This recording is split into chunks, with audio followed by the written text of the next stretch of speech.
Welcome to ET classes. Edu Temple classes में आपका स्वागत। आज हम लोग देखेंगे इतिहास या हिस्ट्री। इतिहास का इम्पोर्टेंट क्वेश्चन जो प्राग ऐतिहासिक काल से बना है उसका वन लाइनर क्वेश्चन हम लोग देखेंगे, मतलब क्वेश्चन और आंसर देखेंगे। ठीक है, बढ़ते हैं आगे। सबसे पहला क्वेश्चन देखेंगे, इतिहास का जनक किसे कहा जाता है? इतिहास का जनक हेरोडोटस को कहा जाता है। दूसरा क्वेश्चन हम लोग देखेंगे, भारतीय पुरातत्व का पिता किसे कहा जाता है? अलेक्जेंडर कलिंगम। फिर तीसरा क्वेश्चन हम लोग देखेंगे, मानव द्वारा पाला गया प्रथम जानवर कौन सा था? मानव द्वारा पाला गया प्रथम जानवर कुत्ता। बढ़ते हैं आगे। चौथा क्वेश्चन हम लोग देखेंगे, किस काल को माइक्रोलिथ कहा जाता है? मध्य पाषाण काल को कहा। पांचवा क्वेश्चन हम लोग देखेंगे, इस काल में मानव आखेट शिकारी था? मानव शिकारी पूरा पाषाण काल में थे। फिर हम लोग देखेंगे छठा, किस स्थान से पहली बार चावल का साक्ष्य मिला है? चावल का साक्ष्य कहाँ मिला है? इलाहाबाद के कोलडीहवा में। फिर बढ़ते हैं आगे, देखते हैं नेक्स्ट सातवां क्वेश्चन, मानव द्वारा खोजी गई सबसे पहली धातु कौन सी थी? मानव द्वारा खोजी गई सबसे पहली धातु तांबा थी। बढ़ते हैं आगे, सबसे पहले कृषि के प्रमाण कहां पर देखने को मिले? सबसे पहले कृषि का प्रमाण मेहरगढ़ में देखने को मिला था। फिर आगे बढ़ते हैं, सबसे पहले चावल के साक्ष्य कहां पर देखने को मिले? चावल का साक्ष्य कहां मिला है? कोलडीहवा में। ठीक है, बढ़ते हैं आगे। 10वां क्वेश्चन देखेंगे, आग का आविष्कार किस काल में हुआ? आग का आविष्कार पूरा पाषाण काल में हुआ। बढ़ते हैं आगे।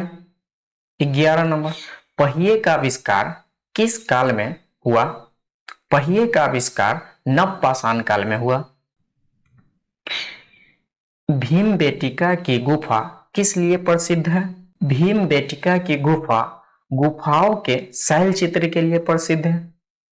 बढ़ते हैं आगे। नेक्स्ट क्वेश्चन देखेंगे, राख का टीला किस नवपाषाणिक स्थल से संबंधित है? राख का टीला सगनकल्लू नवपाषाणिक स्थल से संबंधित है। बढ़ते हैं आगे। रॉबर्ट ब्रूसफुट थे। रॉबर्ट ब्रूसफुट भूगर्भ वैज्ञानिक एवं पुरातत्वविद थे।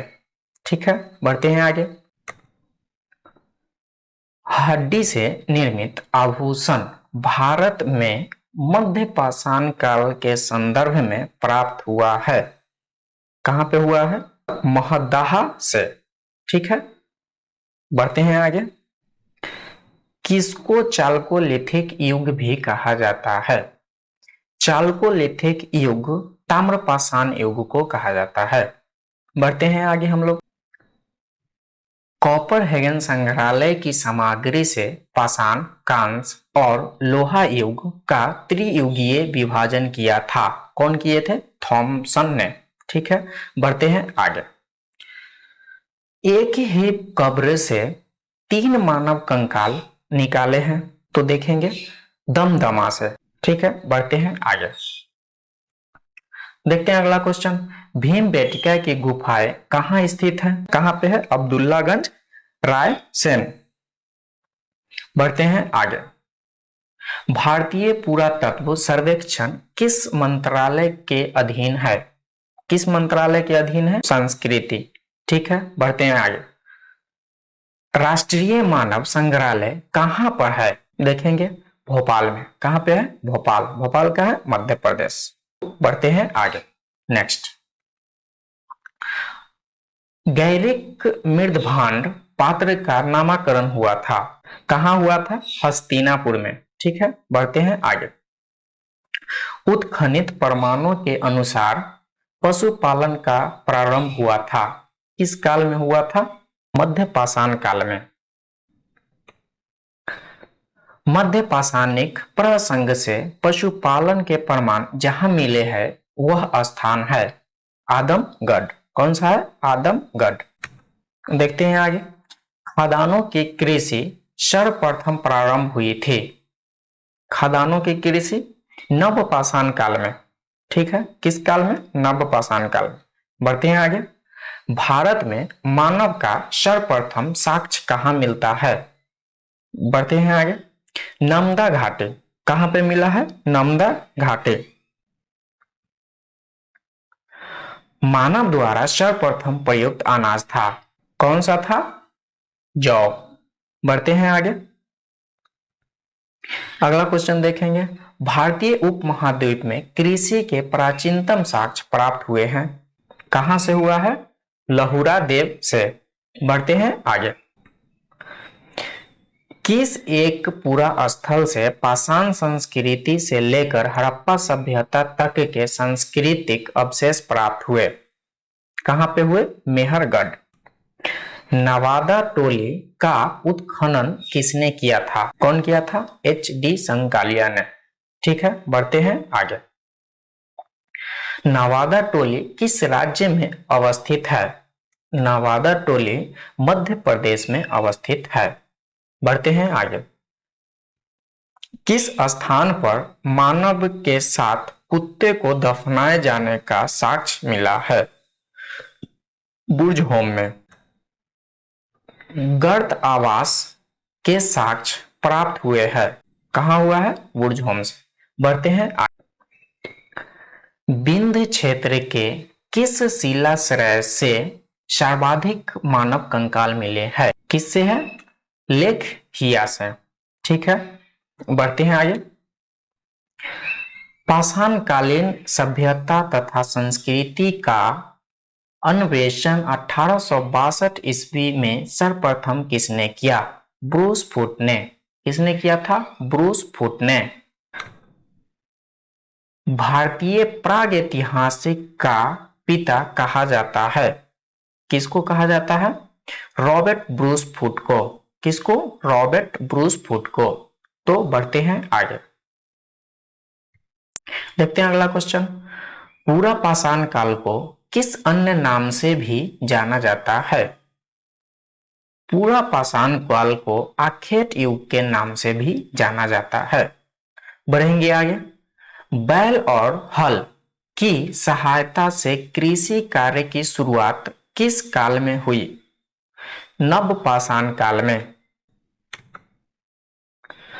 अग्नि का प्रयोग मानव ने किस काल में करना शुरू किया? नवपाषाण काल में। बढ़ेंगे आगे। भारत के किस स्थल से नवपाषाण काल की सांस्कृतिक के प्राचीनतम साक्ष्य प्राप्त हुए हैं? मेहरगढ़। मध्यपाषाण काल का सर्वाधिक प्रमुख लक्षण क्या था? लघु औजार। व्यापक उत्खनन के बाद मध्यपाषाण काल की मानव अस्थियां किस क्षेत्र से प्राप्त हुई? गुजरात। बढ़ेंगे आगे।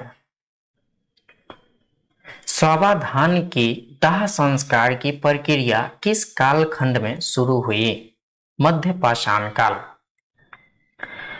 मध्यपाषाण काल में उपयोग होने वाले उपकरण बहुत छोटे होते थे, इसलिए इन्हें कहते हैं, क्या कहा जाता है? माइक्रोलिथ।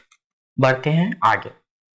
मध्य प्रदेश में आदमगढ़ तथा राजस्थान में बगौर प्रस्तुत करते थे पशुपालन की प्राचीनतम साक्ष्य। ठीक है, बढ़ते हैं आगे। इस काल में मानव के अस्थिपंजर या शारीरिक प्रारूप का सबसे पहला अवशेष स्थान से प्राप्त हुआ है, कहां से हुआ है? प्रतापगढ़ उत्तर प्रदेश के सराय नहर तथा महदाह से। मेहरगढ़ में बसने वाले नवपाषाण युग के लोग अधिक उन्नत थे। वे गेहूं, जौ और रुई उपजाते थे तथा वे घरों में रहते थे, कच्ची ईंटों के। बढ़ते हैं आगे। दक्षिण भारत में नवपाषाण कालीन सभ्यता का प्रमुख स्थल है। बेल्लारी कर्नाटक प्रांत। ठीक है, बढ़ते हैं आगे। विंध्य क्षेत्र का वह शिलाश्रय जहां से सर्वाधिक मानव कंकाल प्राप्त हुए हैं, लेख हिया से। बढ़ते हैं आगे। भारतीय पुरातत्व सर्वेक्षण के प्रथम महानिर्देशक थे, कौन थे? John Marshall. आज के लिए बस इतना ही। अगर आपको वीडियो अच्छा लगे तो लाइक कीजिए, सब्सक्राइब कीजिए और शेयर जरूर कीजिए। Thanks for watching.